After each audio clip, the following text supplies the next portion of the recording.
How do we evaluate exponential functions, especially if we're told not to use a calculator and that all answers should be either fractions or integers? All right.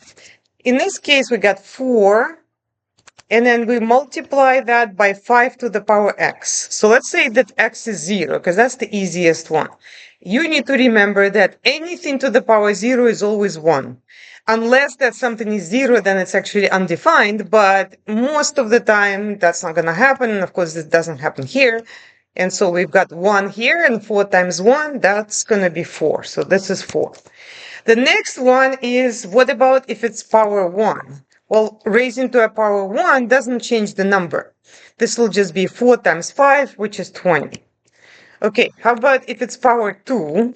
Well, power 2, don't tell me that that's 10. You're raising to the power 2, meaning that you multiply the number by itself first. This will be 25, and then you multiply that by 4. That'll give you 100. Now, what about the negative exponents? So a lot of students mess up with the negative exponents because they think that the negative can just be pulled out of the exponent, but that is absolutely not true. Let's just first take a look at something like 5 to the power negative 1. What is that?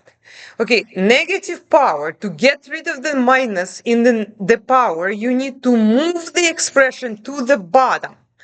Okay, which means that let's just imagine that this is over 1. So you're just taking it and moving it to the bottom, and then it'll become 5 to what power? Positive 1.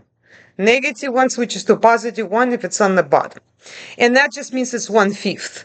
Now, if you further multiply this by 4, what is that going to do? Well, multiplying the fraction by 4 means that you just multiply the top by 4. So this is going to be 1 times 4 divided by 5. In other words, it's just going to be 4 over 5.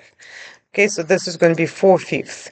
Now, what happens if it's power negative 2? Again, let's leave the 4 there, because remember, we just multiply the numerator, and then we're going to move the 5 to the power 2 to the bottom. And 5 to the power 2 is 25. So this will just be 4 divided by 25, and that would be this one.